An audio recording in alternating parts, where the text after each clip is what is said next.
Hello students of class 12, আমরা ইতিমধ্যে unit 4 শেষ করে ফেলেছি। এই ভিডিওর মাধ্যমে আমরা ইউনিট 5 এর সূচনা করছি। ইউনিট 5 এ একটাই চ্যাপ্টার রয়েছে, তোমরা দেখবে পেজ নাম্বার 515, আগের বছরের এডিশনে বই থেকে বলছি। তো একটাই চ্যাপ্টার এবং খুব ছোট চ্যাপ্টার, সবচেয়ে বড় কথা খুব কম থিওরি পড়তে হয়, খুব কম অঙ্ক কষতে হয়। তো এই চ্যাপ্টার থেকে আমাদের অধ্যায়ের নাম হচ্ছে তড়িৎচুম্বকীয় তরঙ্গ। খুবই ইন্টারেস্টিং চ্যাপ্টার। মানে আমরা এবার অপটিক্সের দিকে যাচ্ছি বলতে গেলে। সিলেবাসে 3 নম্বরের প্রশ্ন আছে, সেই 3 নম্বরের মধ্যে একটা এমসিকিউ থাকে, অবভিয়াসলি তার কোনো অথবা থাকে না। আর এসএকিউ যেগুলো 2 মার্কসের যে 5টা প্রশ্ন থাকে এমসিকিউ এবং ভিএস এর পর, সেই ক্ষেত্রে একটা 2 মার্কসের কোশ্চেন থাকে, অনেক সময় অথবা থাকে, বেশিরভাগ ক্ষেত্রে। আর না হলে সিঙ্গেল একটা প্রশ্ন থাকে, সেটা নিউমেরিক্যাল হতে পারে, থিওরি হতে পারে। কোনো বড় প্রশ্ন এই অধ্যায় থেকে কিন্তু থাকে না। কিন্তু আমাদের যেহেতু এইচএস এন্ট্রান্স সব দিকেই ভাবতে হবে, তাহলে চ্যাপ্টারের থিওরিটা ভালো করে পড়তে হবে। তো চ্যাপ্টারের ম্যাথমেটিক্যাল পার্ট পরের দিকে রয়েছে, প্রথমের দিকে খুব থিওরিটিক্যাল পার্ট রয়েছে, খুব কনসেপচুয়াল পার্ট রয়েছে যাকে বলা হয়। সেইটা নিয়ে আলোচনা আমি ছোট ছোট ভিডিওর মাধ্যমে শুরু করছি, যাতে করে তোমাদের পড়তে সুবিধা হয়, থিওরিগুলো যেন বুঝতে পারো। তো একটু আমি হিস্ট্রি বলি এই চ্যাপ্টারে। যে নামটা বুঝতে পারছো, তড়িৎচুম্বকীয় তরঙ্গ। তড়িৎচুম্বকীয় তরঙ্গ বলতে আমরা যেটা ক্লাস 10 এ পড়েছি আলো অধ্যায়েও, যে তড়িৎচুম্বকীয় বর্ণালী সেখানে পড়েছি। তো আলো আলো বললেই আমরা বলি এটা তড়িৎচুম্বকীয় তরঙ্গ। তো এই যে আলো তড়িৎচুম্বকীয় তরঙ্গ, এটা আসলে কি না একটা বিকিরণ। এই যে বিকিরণ, এর কোয়ান্টাম কণা হচ্ছে ফোটন। এবার আমরা জানি যে কোন যান্ত্রিক তরঙ্গ শব্দের মতো, যেগুলো মাধ্যমে যেতে গেলে, মানে যে কোনো মাধ্যমে যেতে গেলে তার স্বাভাবিকভাবে, যেহেতু মেকানিক্যাল ওয়ে, তার কিন্তু একটা মাধ্যম দরকার, সে কঠিন তরল গ্যাস যাই হোক না কেন। কিন্তু আলোর ক্ষেত্রে এরকম নেই, সে শূন্য মাধ্যমেও চলাচল করতে পারে যথেষ্ট বেশি গতিবেগ নিয়ে, যেটা জানো তোমরা, 3 × 10⁸ মিটার পার সেকেন্ড। এবারে মাধ্যম পরিবর্তন হলে বেগের পরিবর্তন হয়, কিন্তু তার থেকে বেশি নয়, সেটাই হচ্ছে তার হাইয়েস্ট ভ্যালু। তাহলে এই আলো যে ফোটনের কথা বললাম, তো যখন মাধ্যমে যাচ্ছে, এর বিস্তার বোঝানোর সময় বিজ্ঞানীদের কিন্তু প্রবলেম হয়েছিল। কেন? শূন্য মাধ্যমেও থাকছে। তো হাইগেন্সের নীতি, যেটা পরের দিকে তোমরা অপটিক্স চ্যাপ্টারে পড়বে, ফিজিক্যাল অপটিক্সে, তো সেখানে দেখবে যে হাইগেন্সের যে মতবাদ রয়েছে সেখানে একটা মাধ্যমের ব্যাপার ছিল। কিন্তু যেহেতু শূন্য মাধ্যমেও আমাদের এই সে অবলিত তরঙ্গ বলো, এক্সরশ্মি, গামারশ্মি, যাই বলো না কেন, সব কটাই তড়িৎচুম্বকীয় বর্ণালীর অংশ বিশেষ, তো তারা মাধ্যম ছাড়াও আসতে পারছে। ওই জন্য প্রথমের দিকে ইথার বলে একটা, মানে একটা ভার্চুয়াল কিংবা একটা কি বলবো স্বীকার্যের মতো ধরে নেওয়া হলো, যেরকম মাধ্যম আছে সে শূন্য মাধ্যমে মানে থাকে, যার ফলস্বরূপ কিন্তু আসতে পারছে। পরে কিন্তু সেটা ভুল প্রমাণিত হয়, যার জন্য একটা বিখ্যাত এক্সপেরিমেন্ট হয়েছিল, মাইকেলসন মডেল এক্সপেরিমেন্ট। তো পরে তোমরা পড়বে কলেজ লেভেলে, মাস্টারি লেভেলে। তো সেই এক্সপেরিমেন্ট থেকে জানা গেল না, এরকম কিছু হয় না। তো তখনই এই আলো সম্বন্ধে কিংবা আলোর এই যে বিভিন্ন মাধ্যমে কিংবা শূন্য মাধ্যমে আলো সম্বন্ধে বিশ্লেষণ করতে গিয়ে খুব বিশিষ্ট একজন বিজ্ঞানী, যার অবদান অতুলনীয়, সেটা হচ্ছে বিজ্ঞানী জেমস ক্লার্ক ম্যাক্সওয়েল।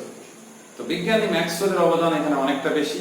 উনি কিন্তু এই আলো, এই বিভিন্ন এই যে গতি হচ্ছে, তার কোন মাধ্যমে যাচ্ছে, কোন মাধ্যমে মাধ্যম ছাড়াও যেতে পারছে, এটা বিশ্লেষণ করতে গিয়ে উনি বললেন যে আলো কিন্তু সাধারণ যান্ত্রিক তরঙ্গের মতো নয়, এটা একটা বিকিরণ, এটা হচ্ছে একটা তড়িৎ চুম্বকীয় তরঙ্গ। নাম থেকে বুঝতে পারছো। তার মানে ওনার বক্তব্য যেটা ছিল, যেটা সত্যিও, সেটা হচ্ছে তড়িৎ ক্ষেত্র আর চুম্বক ক্ষেত্র, নামের মধ্যেই দেখা রয়েছে তড়িৎ চুম্বকীয়। তড়িৎ ক্ষেত্র এবং চুম্বক ক্ষেত্র পরিবর্তনশীল অবশ্যই হতে হবে। আর সেটা কেমন থাকবে না, তড়িৎ ক্ষেত্র আর চুম্বক ক্ষেত্র পরস্পরের সাপেক্ষে অবিলম্ব বরাবর থাকতে হবে। ধরো এটা এক্স, তো সেটা ওয়াই, এটা ওয়াই, তো সেটা জেড, এরকম আর কি। অবিলম্ব বরাবর থাকতে হবে, সেটা পর্যাবৃত কম্পন হবে, মানে কম্পনশীল তড়িৎ ক্ষেত্র, চুম্বক ক্ষেত্র। প্রত্যেকটা তড়িৎ চুম্বকীয় তরঙ্গের মধ্যে এই তড়িৎ ক্ষেত্র, চুম্বক ক্ষেত্র থাকে অবশ্যই। সেটা কি, প্রত্যেকটা বিন্দুতে, মানে তড়িৎ চুম্বকীয় তরঙ্গ এখানে আছে, এখান থেকে এখানে এলো, তাহলে গতিপথের প্রত্যেকটা বিন্দুতে তড়িৎ ক্ষেত্র, চৌম্বক ক্ষেত্র কিন্তু সংশ্লিষ্ট থাকে। আর সেই তড়িৎ ক্ষেত্র এবং চৌম্বক ক্ষেত্রের মধ্যে একটা নির্দিষ্ট সম্পর্ক থাকে, সেই সম্পর্ক বজায় রেখে গতিশীল হয়। কিভাবে গতিশীল হয় না, তড়িৎ ক্ষেত্র, চৌম্বক ক্ষেত্র পরস্পরের সঙ্গে অবিলম্ব বরাবর থাকে, আর যে বরাবর গতিশীল হবে সেটা আবার তড়িৎ ক্ষেত্র আর চৌম্বক ক্ষেত্রের সাপেক্ষে অবিলম্ব বরাবর হয়। অর্থাৎ এক্স ওয়াই বরাবর যদি তড়িৎ ক্ষেত্র আর চৌম্বক ক্ষেত্র হয়, তাহলে জেড অক্ষ বরাবর এই তড়িৎ তড়িৎচুম্বকীয় তরঙ্গ গতিশীল হবে। সেটা আমরা পরের ভিডিওগুলোতে আবার বিস্তারিত একটু আলোচনা করব, যতটা আমাদের সিলেবাসের সীমাবদ্ধতার মধ্যে রয়েছে। তাহলে মূল কথা এটাই যে তড়িৎচুম্বকীয় তরঙ্গ যে কোনো মাধ্যমে যেতে পারে। সেই তড়িৎচুম্বকীয় তরঙ্গ সম্বন্ধে যখন ম্যাক্সওয়েল নিজের মতবাদ প্রকাশ করেন, তখন কিন্তু এই দৃশ্যমান আলো তোমরা বইতেও দেখতে পারো, অবলোহিত তরঙ্গ আর অতিবেগুনি তরঙ্গ ছাড়া আর কারো ধারণা ছিল না। মানে এক্স রশ্মি, গামা রশ্মি, মাইক্রোওয়েভ এগুলো কিন্তু ধারণা ছিল না, কিন্তু পরে সেগুলো জানা গেল সেগুলো হচ্ছে তড়িৎচুম্বকীয় তরঙ্গ এবং সেগুলো হচ্ছে তড়িৎচুম্বকীয় যে বর্ণালী তার অংশবিশেষ। তাহলে বলতে এটা চাইছি, যদি জিস্ট আকারে মনে রাখতে চাও, সেটা হচ্ছে তড়িৎচুম্বকীয় তরঙ্গের মধ্যে তড়িৎ ক্ষেত্র এবং চৌম্বক ক্ষেত্র কম্পনশীল, অবশ্যই ভাইব্রেটিং থাকবে। তার প্রজ্জাবিত কম্পনের ফলে সে বিস্তার লাভ করে। মাধ্যমের কোনো প্রয়োজনীয়তা নেই, মাধ্যম ছাড়াও যেতে পারে, মাধ্যমে তো এমনিও যাচ্ছে। তো এইটা মাথায় রেখে আমাদেরকে এগাতে হবে। এই তড়িৎচুম্বকীয় তরঙ্গ যখন মাধ্যমে বিস্তার লাভ করে, সে শক্তি বহন করে যায়, রৈখিক ভরবেগ বহন করে যায় এবং কৌণিক ভরবেগও বহন করে যায়। এই তড়িৎচুম্বকীয় তরঙ্গের যে উৎপত্তি কিংবা যাই বলো, এর পিছনে কিন্তু বলতে পারো ইলেকট্রনই কিন্তু ডাইরেক্টলি কিংবা ইনডাইরেক্টলি দায়ী। কারণ ইলেকট্রনই হচ্ছে সেই কণা যার ভর সবচেয়ে কম। তো তাকে আমরা সহজে ত্বরিত মানে অ্যাসিলারেশন কিংবা রিটার্ডেশন, তাকে আমরা সহজে অ্যাসিলারেট করতে পারি কিংবা ত্বরিত করতে পারি কিংবা মন্দীভূত করতে পারি। ওই জন্য বেশিরভাগ যে তড়িৎচুম্বকীয় তরঙ্গ রয়েছে, সে রেডিও ওয়েভ, এক্স-রে, সব ক্ষেত্রে দেখবে ইলেকট্রনের অবদান রয়েছে। ইলেকট্রনকেই আমরা ত্বরান্বিত করি কিংবা মন্দীভূত করে তড়িৎচুম্বকীয় তরঙ্গ সৃষ্টি করি। শুধু গামা রশ্মির ক্ষেত্রে দেখা যায় যেটা, সেটা হচ্ছে তেজস্ক্রিয়তার যেহেতু ব্যাপার রয়েছে, সেখানে একটা এক্সাইটেড রেডিওঅ্যাক্টিভ নিউক্লিয়াস, মানে যে এক্সাইটেড মানে উচ্চ শক্তি স্তরে রয়েছে একটা তেজস্ক্রিয় নিউক্লিয়াস, সে যখন গ্রাউন্ড স্টেটে কিংবা ভৌম স্তরে নামে, তখন কিন্তু গামা রশ্মি বেরিয়ে থাকে, সেখানে ইলেকট্রনের ভূমিকাটা থাকছে না। তো এই হচ্ছে তড়িৎচুম্বকীয় তরঙ্গে কিংবা তড়িৎচুম্বকীয় তরঙ্গের যে বর্ণালী, তার সম্বন্ধে একটা ছোট্ট কনসেপ্ট বলছি। তো এইখানে মাথায় রাখতে হবে, যদি আমরা কম্পাঙ্কের ভিত্তিতে মানে কম কম্পাঙ্ক থেকে বেশি কম্পাঙ্ক ঊর্ধ্বক্রমে কিংবা বেশি তরঙ্গদৈর্ঘ্য থেকে কম তরঙ্গদৈর্ঘ্যে, এইভাবে কিন্তু বর্ণালীটা সাজানো হয়। তো বুঝতে পারছো, যখন আমরা কম কম্পাঙ্ক বলবো তাহলে আমরা রেডিও তরঙ্গের কথা বলবো।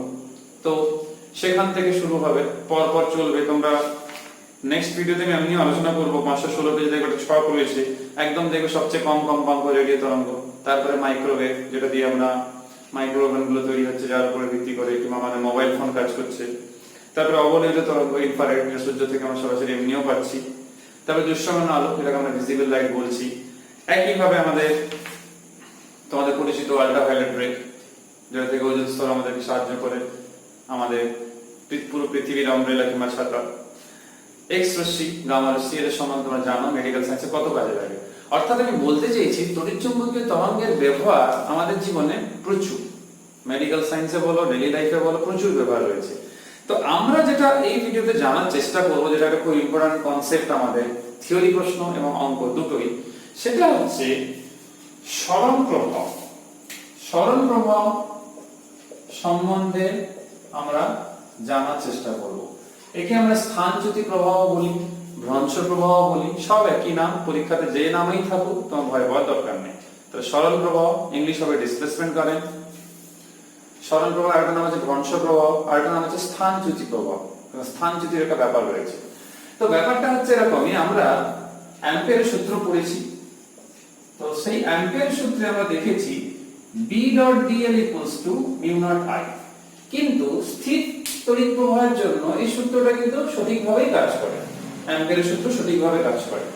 কিন্তু যখন প্রবাহ মাত্রা পরিবর্তনশীল হয়, তখন দেখা গেছে এই সূত্রের মধ্যে কিন্তু সীমাবদ্ধতা চলে আসে, তখন কিন্তু সূত্রটি মানে সমস্যা সৃষ্টি হয়। সূত্র তো ভুল হতে পারে না, কারণ হচ্ছে সূত্রটা ফান্ডামেন্টাল এবং আগেই এস্টাবলিশড। তাহলে এই সূত্রতে কিছু একটা মডিফিকেশন করতে হবে। সেই মডিফিকেশনটা করেন বিজ্ঞানী জেমস ক্লার্ক ম্যাক্সওয়েল। উনি বলেন এই ডান দিকটা রয়েছে মিউ নট I, এই আইটা আসলে দুটো কম্বিনেশন, অর্থাৎ আইসি মানে কন্ডাকশন কারেন্ট মানে পরিবহন প্রবাহ, দ্বিতীয় হচ্ছে ডিসপ্লেসমেন্ট কারেন্ট অর্থাৎ সরণ প্রবাহ। তো সরণ প্রবাহ সম্বন্ধে জানবো কেন, এটা তো আমরা জানি ইলেকট্রনের চলাচল থেকে সম্পর্কযুক্ত। এখানে কিন্তু কোনো ইলেকট্রনের প্রবাহের ব্যাপারে নেই কোনো আলোচনা, কিংবা এরকম ইলেকট্রন প্রবাহের উপর নির্ভরশীলই না। তো এই সম্বন্ধে একটু জানবো। তার মানে এই এক্সপ্রেশনটা চেঞ্জ হয়ে দাঁড়াবে এইটা। স্বাভাবিকভাবে আইডির মানটা জানতে চাইবো, প্রমাণ আমাদের সিলেবাসে নেই, অনার্সে রয়েছে।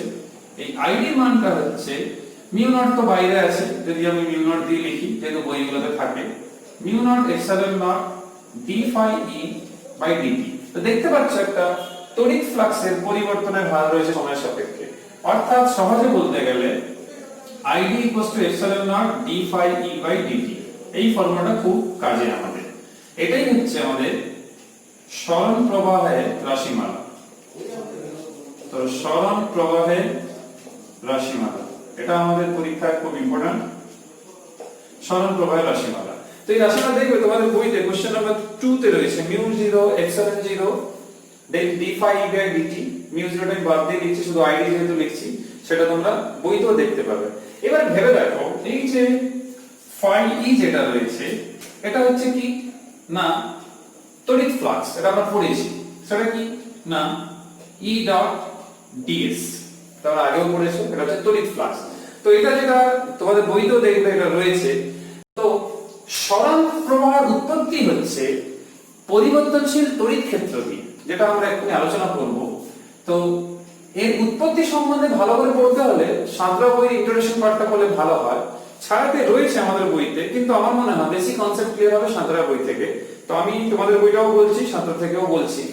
তো এই 515 পেজে তোমরা তোমাদের বইতে মানে ছায়ার বইতে এরকম একটা ডায়াগ্রাম দেখতে পাবে।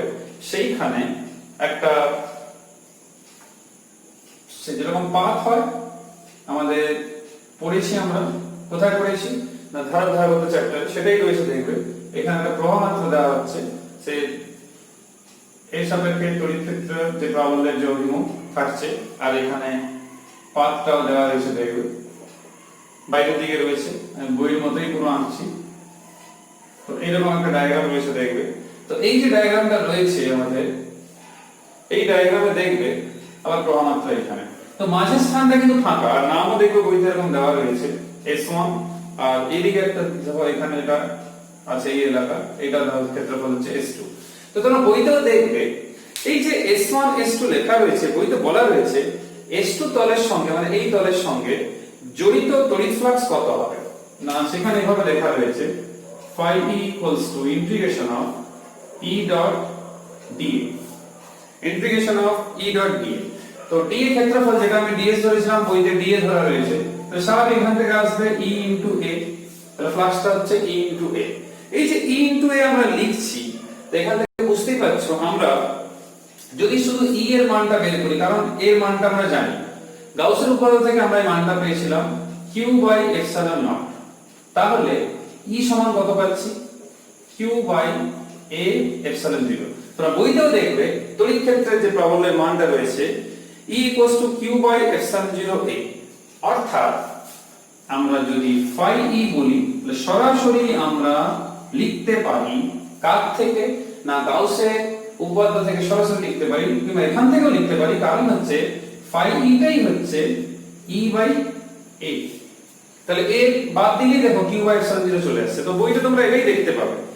এইবার প্রশ্ন হচ্ছে এই S2 এর মধ্য দিয়ে যে সরল প্রবাহটা হচ্ছে সেইটাই হচ্ছে আমাদের, যদি আইডি নাম দিই epsilon 0 d phi e by dt। কি করে না দেখো এই যে phi সমান q বাই এপসাইলন 0, যদি d phi বাই dt সমীকরণ হয় আমার, এপসাইলন 0 কেটে যাবে, তাহলে কি পড়ে থাকবে dq বাই dt।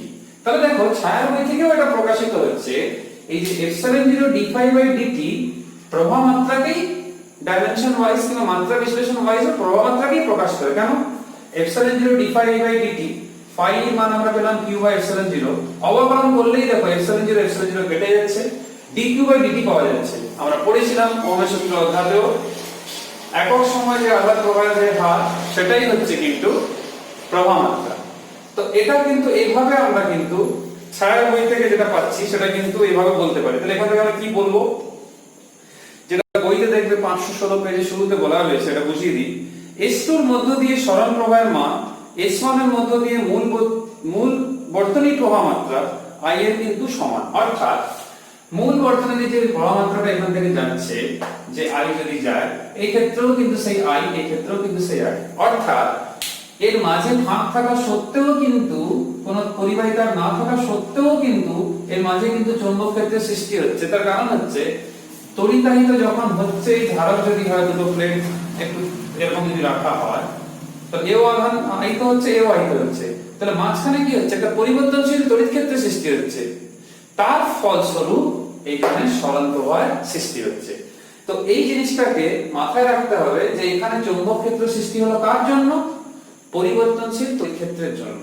তাহলে মাথায় রাখবে, তড়িৎ ক্ষেত্র পরিবর্তন হলে চৌম্বক ক্ষেত্র যেভাবে সৃষ্টি হতে পারে, আর কোন পরিবাহের মধ্য দিয়ে প্রবাহ মাত্রা গেল চৌম্বক ক্ষেত্র সৃষ্টি হতে পারে, যেটা তড়িৎ চুম্বকত্ব অধ্যায়ে পড়েছিলাম। তাহলে এটা মাথায় রাখবে না যে শুধুমাত্র পরিবাহের মধ্য দিয়ে প্রবাহ মাত্রা গেলে চৌম্বক ক্ষেত্র সৃষ্টি হয়, যেটা হোস্টেল পরীক্ষাতে পড়েছিলে। তাছাড়াও পরিবর্তনশীল তড়িৎ ক্ষেত্র দিয়ে কিন্তু চৌম্বক ক্ষেত্র সৃষ্টি হতে পারে, যেটা আমরা এখানেও দেখলাম। তার ফলস্বরূপ সরণ প্রবাহ সৃষ্টি হয়। তো সরণ প্রবাহের মান খুব কম, আমাদের পরিবহন প্রবাহের মানে আইসির মতো এরকম মান হবে না। এটা হচ্ছে তার মূল পার্থক্য। পরীক্ষাতে বলতে পারে পরিবহন প্রবাহ এবং আমাদের এই সরণ প্রবাহের মধ্যে পার্থক্য। পরিবহন প্রবাহতে আমরা যেটা বললাম, ইলেকট্রনের চলাচল থাকবে, এখানে থাকবে না। তো একে প্রবাহ কেন বলবো? তাহলে তোমরা বলবে স্যার ইলেকট্রন যদি প্রবাহই না হয়, তো প্রবাহ কেন বলবো? একে প্রবাহ এই কারণে বলা হয়, এ চৌম্বক ক্ষেত্র সৃষ্টি করতে পারে, যেটা হোস্টেল পরীক্ষাতে হয়েছিল। তো চৌম্বক ক্ষেত্র সৃষ্টি করতে পারে, সেই ধারণার জন্যই এর নাম দেওয়া হলো সরণ প্রবাহ। আর স্থানচ্যুতির উপর নির্ভর করছে, কারণ এই ক্ষেত্রের মধ্যে একটা পরিবর্তনশীল তড়িৎ ক্ষেত্রের সৃষ্টি, তার ফলস্বরূপ চৌম্বক ক্ষেত্রের সৃষ্টি। স্থির তড়িৎ ক্ষেত্র হলে তো আর হতো না, এটা মাথায় রাখতে হবে। তোমরা ছায়া বইতে দেখবে একটা আলোচনা রয়েছে, একটা ছোট্ট আলোচনা, সেটা হচ্ছে এরকম একটা এক্সপ্রেশন রয়েছে, যেটা হচ্ছে আমাদের ফ্যারাডের যে তড়িৎচুম্বকীয় আবেশের যে সূত্র ছিল, এটাই যে সেই ক্ষেত্রে মনে করা যাবে এরকম ছিল d5/dt, সেখানে ছিল চৌম্বক ফ্লাক্সের পরিবর্তনের হার। তাহলে তড়িৎ ফ্লাক্সের পরিবর্তনের হার থেকে যদি আমরা এই ধারণাটা পেতে পারি, একইভাবে দেখো চৌম্বক ফ্লাক্সের পরিবর্তনের হার, সেটা হচ্ছে আবিষ্ট তড়িৎচালক বল। আবিষ্ট তড়িৎচালক বলটাই হচ্ছে E.dl। তাহলে দেখো পরিবর্তনশীল চৌম্বক ক্ষেত্র থেকেও পরিবর্তনশীল তড়িৎ ক্ষেত্রের সৃষ্টি হতে পারে। তাহলে পরিবর্তনশীল চৌম্বক ক্ষেত্র থেকে হচ্ছে, সেখানে ভাইস ভার্সা হচ্ছে, সেখানে কি পরিবর্তনশীল তড়িৎ ক্ষেত্র থেকে চৌম্বক ক্ষেত্রের সৃষ্টি। তাহলে দুই রকম ঘটনাই কিন্তু ঘটে। তো এটা তোমরা বইতে দেখবে, এখানে রয়েছে। তো এখানে মাথা রাখবে, তড়িৎ চুম্বকীয় তরঙ্গের মধ্যে পরিবর্তনশীল তড়িৎ ক্ষেত্র এবং চৌম্বক ক্ষেত্র থাকে, যার ফলস্বরূপে সেই তড়িৎ চুম্বকীয় তরঙ্গ মাধ্যমের মধ্যে কিন্তু ছড়িয়ে পড়ে, আর কম্পনশীল কিন্তু আবার পরিবর্তনশীল। আবার কিভাবে না, তড়িৎ ক্ষেত্র এবং চৌম্বক ক্ষেত্রের সাপেক্ষে অভিলম্ব বরাবর সে গতিশীল হয় মাধ্যমে। তার কোনো মাধ্যমের প্রয়োজন নেই, মাধ্যম ছাড়া শূন্য মাধ্যমও একইভাবেই যেতে থাকে, কারণ সে মাধ্যমের উপরে নির্ভরশীল নয়, সে কোনো যান্ত্রিক তরঙ্গই নয়। সেই তড়িৎ ক্ষেত্র চৌম্বক ক্ষেত্র যে কম্পনশীল, তার সাহায্যেই বিস্তার লাভ করে মাধ্যমের মাধ্যমে। এটা তোমাদেরকে মাথায় রাখতেই হবে, একটু থিওরিগুলো ভালো করে পড়তে হবে, নাহলে কনসেপ্টটা ডেভেলপ হবে না। এইখানে দেখবে ডেফিনেশন রয়েছে, আমি তারপরে সাঁতরা বিভাগ থেকে একটু জিনিস বলছি, যে তড়িৎ চুম্বকীয় তরঙ্গ কাকে বলে। সংজ্ঞা কিন্তু আমাদের এইচএসে এসেছে, যে কোন স্থানে পরিবর্তনশীল তড়িৎ ক্ষেত্র এবং চৌম্বক ক্ষেত্রের সমন্বয়, অর্থাৎ তাদের অস্তিত্ব থাকলে সেটি যে তরঙ্গের মতো, মানে পরিবর্তনশীল তড়িৎ ক্ষেত্র এবং চৌম্বক ক্ষেত্র যে তরঙ্গের মতো, তাহলে যে তরঙ্গের মতো চারিদিকে ছড়িয়ে পড়ে। তাহলে পরিবর্তনশীল তড়িৎ ক্ষেত্র এবং চৌম্বক ক্ষেত্র কোন স্থানে তার অস্তিত্ব থাকলে সেটি যে তরঙ্গের মতো মাধ্যমের মধ্যে ছড়িয়ে পড়ে, তাকেই আমরা বলি তড়িৎ চুম্বকীয় তরঙ্গ। তো নামের মধ্যেই সংজ্ঞা রয়েছে তড়িৎ এবং চৌম্বক ক্ষেত্র, সেখান থেকে তোমরা বলতে পারো। আমি যেটা বলছিলাম যে এক্সপ্লেনেশনটা সাঁতরা বইতে একটু বেশি রয়েছে, সরণ প্রবাহ নিয়ে ভালো রয়েছে, সেটা আমি একটু শর্টে বলছি, তোমরা কেউ ইন্টারেস্টেড থাকলে দেখতে পারো। সাপোজ ধরো আমি দুটো এরকম পাথ ধরলাম, আর এখানে ধরো সাপোজ একটা ব্যাটারি দিলাম আর একটা রোধকও দিলাম, তো এরকম ব্যাপার। তো এইখানে আমরা কিন্তু বর্তনীতে একদম পরিষ্কার লক্ষ্য করি, এখানে আমি ফাঁকাই তোমাদের মানে ধরে দিতে বলছি, ফাঁকা রয়েছে দুটো প্লেট, এরকম রাখা রয়েছে দুটো প্লেট। তো প্রবাহ মাত্রা এখান থেকে দিচ্ছে, এখানে কিন্তু আবার ঘুরেও আসছে, মাঝখানে তো কিছু নেই। তাহলে হচ্ছে কি করে না, মাঝখানে এই পরিবর্তনশীল তড়িৎ ক্ষেত্র থাকার জন্য চৌম্বক ক্ষেত্রের সৃষ্টি হচ্ছে। তার মানে কি, এখানে সরণ প্রবাহের অস্তিত্ব থাকছে, এইখানে এমনি যে পরিমাণ প্রবাহ তার অস্তিত্ব থাকছে। তোমার সাঁতরাবিদ্যা দেখবে খুব সুন্দর বোঝানো রয়েছে। তার মানে স্থানচ্যুতি প্রবাহটা এখানে সৃষ্টি হচ্ছে, সেটা কিসের জন্য না, এখানে পরিবর্তনশীল তড়িৎ ক্ষেত্র সৃষ্টি হচ্ছে। কেন না, ব্যাটারি অন করার জন্য আমরা দেখছি এই পাত এবং এই পাতগুলো কি হচ্ছে, তড়িতায়িত হচ্ছে। এই তড়িতায়িত হওয়ার জন্য কি হচ্ছে, চার্জিং হচ্ছে। চার্জিং হওয়ার পর দেখছি কি না, পুরো প্রবাহ মাত্রা বর্তনীর মধ্যে যাচ্ছে। তাহলে ফাঁকা স্থানেও যাচ্ছে কি করে, এর কারণ হচ্ছে এইখানে স্থানচ্যুতি প্রবাহ কিংবা সরণ প্রবাহ সৃষ্টি হচ্ছে, সেই সরণ প্রবাহ সৃষ্টির জন্যই এখানে যেতে পারছে সহজে। না হলে কিন্তু কখনোই এখানে কোনো পরিবাহী নেই মাঝে, কিছু নেই, তারপরেও কি করে যেতে পারছে। আমি দূরে দূরে এঁকেছি, কিন্তু বাস্তবেও যেটা হয় মাঝে কিন্তু কন্টিনিউয়াস হয়ে যায়, তাহলে তার পরিবর্তনশীল তড়িৎ ক্ষেত্র সৃষ্টি হয়। তোমরা জানো সেই প্লাস কিউ মাইনাস কিউ আধান, তার মানে আহিত হয় আর আহিত হওয়ার পরে এখানে মাঝে একটা চেঞ্জিং ইলেকট্রিক ফিল্ড আসছে। সেই চেঞ্জিং ইলেকট্রিক ফিল্ডের জন্য যদি একটা চুম্বক সহায়ক এখানে রেখে দেওয়া হয়, তারও বিক্ষেপ কিন্তু পাওয়া যাবে। তার মানে পরিবর্তনশীল তড়িৎ ক্ষেত্র সৃষ্টি করতে হচ্ছে। তো সৃষ্টি হচ্ছে কিভাবে? না এটা হওয়ার জন্য, তার জন্য চুম্বক ক্ষেত্র সৃষ্টি হচ্ছে। তো তোমরা সাঁতার বই থেকে সরণ প্রবাহের ইন্ট্রোডাকশন পার্টটা পড়তে পারো। পরীক্ষাতে প্রশ্ন কি সরণ প্রবাহ কি? এই যে সরণ প্রবাহ রয়েছে, সরণ প্রবাহ সম্মিলিত ম্যাক্সওয়েলের এবং অ্যাম্পিয়ারের পরিক্রমণ সূত্র তোমরা জানো, এইটা হয়। তো পরীক্ষাতে প্রশ্ন রয়েছে, টেস্টেও রয়েছে যে অ্যাম্পিয়ার ম্যাক্সওয়েলের সমন্বিত সূত্র কিংবা পরিক্রমণ সূত্র কি হবে? বাম পক্ষ সেম থাকবে, সমন্বিত সূত্র বললে এইটা হবে। তো এইটা শুধু লিখলে তো হবে না, আইডি রাশিমালাটা লিখতে হবে। তাহলে তোমরা কি করবে? এইটা রাখবে আইসি, আর এখানে লিখবে d5e/dt। এটা লেখা দরকার, কারণ এটা কি ফ্লাক্স বোঝা যাবে না হলে। এটা হচ্ছে দুটো সূত্রকে সম্মিলিত সূত্র। তো পরিক্রমণ সূত্র এটা, কিন্তু নাম হবে অ্যাম্পিয়ার এবং ম্যাক্সওয়েল। তো এটা মাথায় রাখবে তোমরা। আর ইন্ট্রোডাকশন পার্টটা কি? সরণ প্রবাহ কি? সরণ প্রবাহের ধারণাটা কেন প্রয়োজন? যদি সরণ প্রবাহের ধারণাটা না থাকতো, এইখানে কি করে কন্টিনিউয়াস হচ্ছে কারেন্ট, সেটা কিন্তু বোঝানো যেতই না। তো এটা একটা গুরুত্বপূর্ণ ব্যাপার। তো পরীক্ষাতে এইচএসএ এসেছে, তো খুব ইম্পর্টেন্ট প্রশ্ন। তোমরা বইতেও পেয়ে যাবে উত্তর। তোমরা সাঁতরা বই আর ছায়া বই দুটো মিলিয়ে এই চ্যাপ্টারটা পড়ো, খুব লাভ হবে। আর যাদের কাছে নেই, যাদের কাছে শুধু ছায়া বই, তারা পড়ো। আমি একটু একটু আলোচনা করার চেষ্টা করছি, আর তোমরা কারো থেকে বই কিংবা যাদের বই আছে তাদের থেকে ছবি তুলে নিয়ে নিজেও পড়তে পারো। তো নেক্সট ভিডিওতে আমরা এই পরের পার্টটা নিয়ে পড়বো, যে তড়িৎচুম্বকীয় বর্ণালীতে কোন কোন তরঙ্গ রয়েছে, তারা কোথায় ব্যবহার হয়, তাদের তরঙ্গ কেমন, সেটা নিয়ে আলোচনা হবে। সবাই সুস্থ থাকবে, ভালো থাকবে। পরের ভিডিওতে দেখা হবে। Till then, by.